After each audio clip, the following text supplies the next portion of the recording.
Hello, स्वागत है यार आप सभी का एक और हमारे नए वीडियो में। और आई नो मैं क्लास 10 के लिए बहुत दिनों बाद वीडियोस बना रहा हूँ। तो देखो, मेरा प्लान था कि मैं क्लास 10 के लिए बहुत पहले ही कुछ वीडियोस बनाऊंगा, लेकिन ड्यू टू हेल्थ इश्यूज मैं वो वीडियोस बना ही नहीं पाया। अभी नाउ मेरी हेल्थ इश्यूज थोड़े ठीक हुए हैं, तो अपन ट्राई करेंगे वापस क्लास 10 के लिए कुछ कंटेंट बनाना। देखो, लास्ट ईयर मैंने आई नो कि मैंने प्रॉमिस करा था कि बहुत सारे कंटेंट मैं बनाऊंगा क्लास 10 के लिए, लेकिन आई नो मैं फेल हुआ इन चीज़ों में। लेकिन हाँ, कुछ जितने टाइम बचे उसमें मैं ट्राई करूंगा कि कुछ अच्छे अच्छे रिसर्च बेस और आपके जो डेटा फैक्ट बेस्ड जो चीज़ें हैं, आपके जो लाइक टिप्स होते हैं और कुछ पेपर पैटर्न होते हैं, वो उसके बारे में मैं आपको गाइड करता हुआ चलूँगा क्लास 10 के लिए भी। आई नो अब देखो, ये जो वीडियो है मैं 20 डेज़ की स्ट्रैटेजी इसमें डिस्कस करूँगा। और इसमें ये नहीं है कि मैं आऊँगा और लाइक क्लास 10 मेरी ज़्यादा हॉबी नहीं है, तो ऐसा नहीं है कि मैं आऊँगा और केवल बता के चला जाऊँगा कुछ लाइक टिप्स वगैरह शेयर करके। नहीं, अपन प्रॉपर स्ट्रैटेजी डिस्कस करेंगे। जैसे मैं 12th के लिए करता हूँ, उतनी एफर्ट अब मैं क्लास 10 के लिए भी डालने वाला हूँ। आई नो आपने बहुत मैसेज करा यार, बहुत सारे बच्चे लाइक बहुत मिस करते हैं कि भैया 10th के लिए भी कर दो, हर वीडियो के नीचे मिल जाता है। तो नाउ अब अपन सारी चीज़ें बात करेंगे।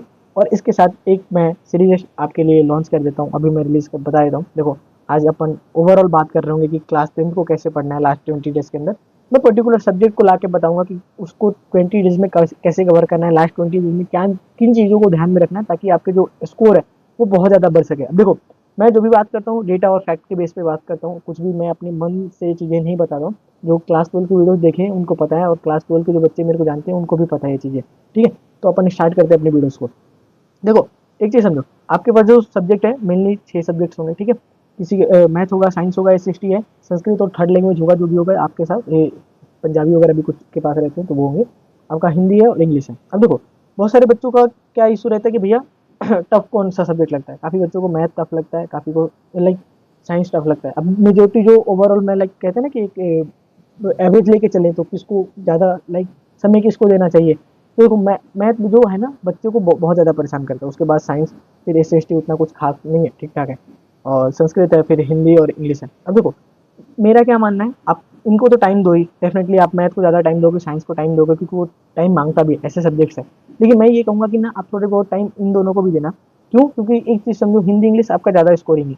आप उसमें कम मेहनत करके क्लास 10th का हो या 12th का हो, कम मेहनत करके उसमें ज़्यादा आउटपुट निकाल सकते हो। ठीक है, बहुत सारे ग्रामर में टिप्स वगैरह भी लग जाते हैं, ट्रिक्स लग जाते हैं, तो लाइक स्कोर और ज़्यादा बूस्ट हो जाता है। थोड़ा बहुत चीज़ों पे ध्यान दोगे ना तो इसमें लाइक ज़्यादा आउटपुट निकाला जा सकता है। तो मैं ये कहूँगा कि साइड बाई ना हिंदी इंग्लिश पर थोड़ा ज़्यादा ध्यान देने की लिए ज़रूरत है। आई नो आप इसको टाइम दो, साइंस और मैथ को, लेकिन आप ना इसको इग्नोर मत करना प्लीज़। से काफ़ी सारे बच्चे कहते हैं यार 10-15 मिनट कर तो लेंगे। मैं कहूँगा कि साइड बाई में इसको देखते हुए चलना, कुछ कुछ चीज़ें उसके पढ़ते हुए रहना। अब जब भी मैं 20 इसके स्ट्रैटेजी चलाऊंगा, मैं चीज़ें बता दूंगा क्या क्या चीज़ें ध्यान रखना है 20 दिनों के अंदर में, किसको क्या टाइम दे के चलना हुआ है। ठीक है, अभी देखो, कुछ टिप्स मैं बताता हूँ और अपन कुछ और भी आगे बात करेंगे। वीडियो थोड़ी अच्छी होगी और लंबी होगी। ठीक है, देखो, अभी जो टाइम है ब्लू प्रिंट फॉलो करना। अब देखो, बहुत सारे मैं 12th की वीडियोज में बताऊँ कि 12th की वीडियो लाइक ब्लू प्रिंट ज़्यादा फॉलो नहीं होता, लेकिन 10th में ब्लू प्रिंट फॉलो हो जाता है, ठीक ठाक हो जाता है। लाइक 90% रेसो रहता है, अच्छा खासा ब्लू प्रिंट फॉलो होता है।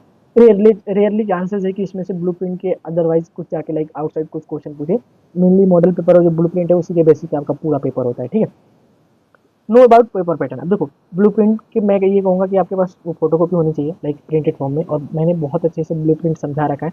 हमारे प्ले लिस्ट में जाओगे ना तो वहाँ पे मैंने बहुत ईजी फॉर्मेट में समझा रखा है। उतना कॉम्प्लेक्स जो आपका ब्लू प्रिंट है उतना दिखेगा नहीं, और मैंने उसकी पीडीएफ भी शेयर कर रखी है वेबसाइट पे, उसको प्रिंट आउट कराना। और एक चीज़ ध्यान रखना कि आपको ना अब जो टाइम है ना, आपको आइडिया होना चाहिए कि आपके कौन से चैप्टर से कैसे किस टाइप के क्वेश्चन पूछे जाएंगे। लाइक आपका चैप्टर हो गया मान लो, तो उसमें से आपके एमसीक्यू पूछे जाने हैं, बड़े क्वेश्चन पूछे जाएंगे, वो चीज़ें आपको पता होनी चाहिए। अगर ये पता होगा तो समझो कि आपका जो 30% सिलेबस है, 30 to 40% वो वहीं पे कंप्लीट हो गया। ठीक है, उसके बाद देखो, रिवीजन मस्ट है। बहुत सारे बच्चे मेरे से कंप्लेन करते हैं कि भैया पढ़ते तो हैं भूल जाते हैं। सर, रीजन बस एक ही है आपके भूलने का, कि आप रिवाइज नहीं करते हो चीज़ों का। ठीक है, आप नहीं भूलोगे, बस रिवाइज करते रहो चीज़ें। जितना पढ़ा है एक प्लानर बनाओ कि हाँ मुझे इतने दिन में चीज़ों को रिवाइज करना है। बहुत सारे यूट्यूब पर वीडियोस वगैरह पड़े होंगे कि कैसे क्या रिवाइज करना होता है, उनको देख सकते हो, थोड़ा बहुत रेफर कर सकते हो। ठीक है, तो इन चीज़ों का भी ध्यान रखना। और सॉल्व ऑफिशियल मॉडल पेपर, जो आपके बोर्ड ने ऑफिशियल जो मॉडल पेपर दिया है वो कट के 8 से 10 नंबर है। इजीली हमसे गारंटी के साथ कह सकता हूँ वहाँ से 8-10 नंबर इजीली रिपीट हो जाएंगे। कुछ भी नहीं करना है उसमें, तो उनको प्लीज़ से एक बार सॉल्व कर लेना अच्छे से। ठीक है, उसके बाद आते हैं, अभी देखो धीरे धीरे आपका जो टाइम आ रहा है, आई नो कि अभी काफ़ी मैं तो वीडियो बनाने में लेट हूँ, काफ़ी सारे बच्चों ने अपनी टाइमिंग बढ़ा ली होगी। अगर नहीं बढ़ाया तो प्लीज़, अभी देखो क्लास 10th में तो इतना लाइक 6 to 8 आवर इजीली। अब इसको एक दिन में ही मत बढ़ा देना, एक दिन में नहीं बढ़ेगा, धीरे धीरे बढ़ाते हुए चलना। 3 घंटे से स्टार्ट करना, 4 घंटे, 5 घंटे, 6 घंटे, 7, 8, 9 घंटे तक लेके जाना। तब थोड़ा कुछ लाइक इजी जो सिलेबस आपकी रही है, फिर लास्ट में जो कहते हैं ना कि एक ढंग से एफर्ट मार दो बहुत अच्छा स्कोर आ जाएगा, वो वाला चीज़ें चलती है अभी। ठीक है, मटेरियल्स में देखो क्या फॉलो करना है, नोट्स फॉलो करना, पीवाईक्यू पढ़ना, इससे ज़्यादा कुछ नहीं है। मैथ्स के लिए एनसीईआरटी पढ़ना और कुछ नहीं करने की जरूरत है, ठीक है। कुछ भी एनसीईआरटी से बाहर कुछ भी नहीं जाएगा, ठीक है। अब आते हैं कि भैया हर सब्जेक्ट के लिए क्या क्या पढ़ना है, क्या क्या चीज़ों का ध्यान रखना है। अब देखो मैथ्स है, मैथ्स में क्या ध्यान रखना कि एनसीईआरटी से बाहर कुछ भी नहीं जाएगा, तो बस एनसीईआरटी फॉलो करना। इसके अलावा कुछ भी नया बुक्स मत खरीदना या कुछ भी सॉल्व मत करने की ट्राई मत करना। आप अगर प्रीवियस ईयर पेपर उठाओगे तो आपको दिख जाएगा कि एनसीईआरटी से ही क्वेश्चन केवल पूछे जा रहे हैं, ठीक है। एक चीज़ और ध्यान रखना, अगर राजस्थान बोर्ड के chapter wise previous year question by करने हो तो हमारी व्हाट्सअप है या फिर वेबसाइट पे लिंक दिया होगा, वहाँ से आप परचेज कर सकते हो, ठीक है। व्हाट्सअप पे भी डिटेल्स प्राप्त कर सकते हो, 9216765400, ठीक है।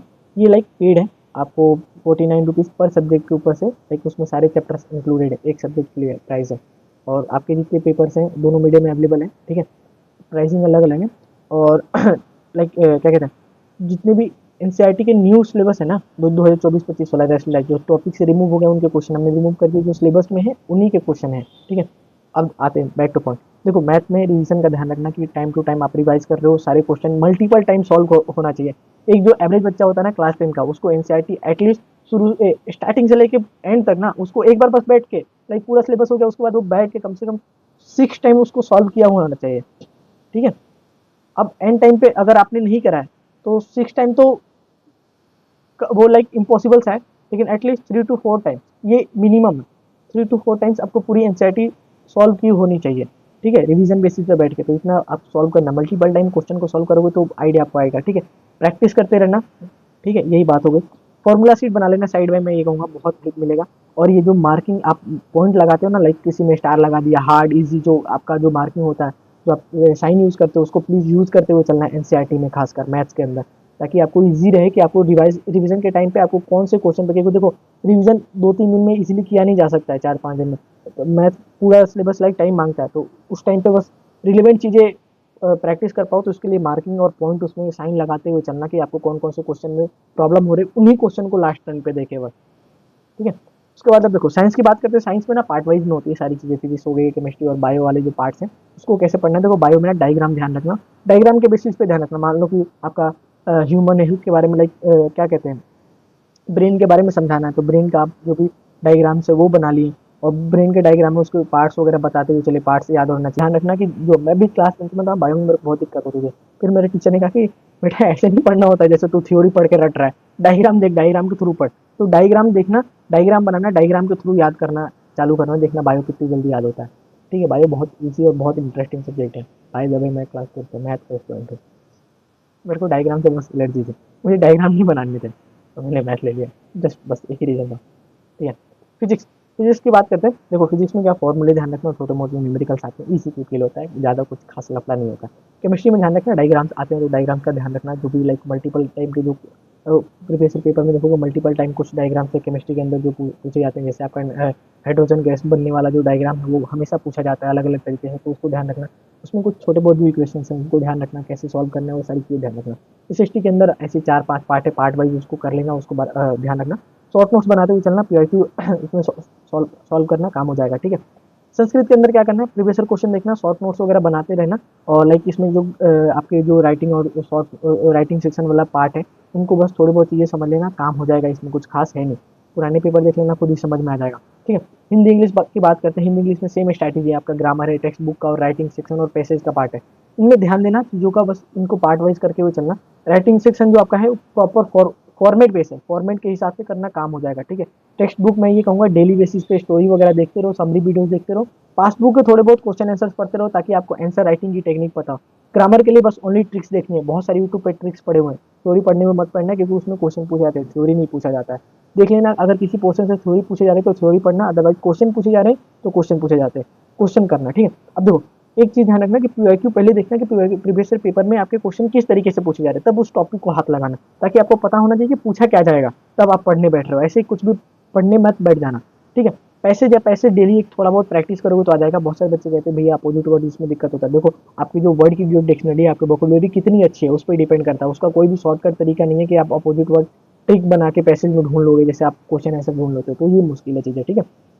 बाकी अपन पर्टिकुलर चैप्टर के ऊपर वीडियो लेके आएंगे और उस पर डिटेल्स में अपन बात करेंगे कैसे क्या उसको फॉलो करना है 20 दिन के अंदर, क्या चीज़ें ध्यान रखनी है। तो एक जो चीज़ें थी क्लास 10 के लिए बच्चे बहुत सारी डिमांड कर रहे थे, आज मैंने फुलफिल कर दी और इसके साथ मैंने एक सीरीज भी लॉन्च कर दी। वीडियो सारी टाइम पे आती रहेगी, ठीक है। बाकी यार इंपॉर्टेंट क्वेश्चंस वगैरह भी मैं अपलोड करवा दूंगा आपके लिए, ठीक है। बाकी मिलते हैं अपनी अगली वीडियो में, तब तक के लिए बाय।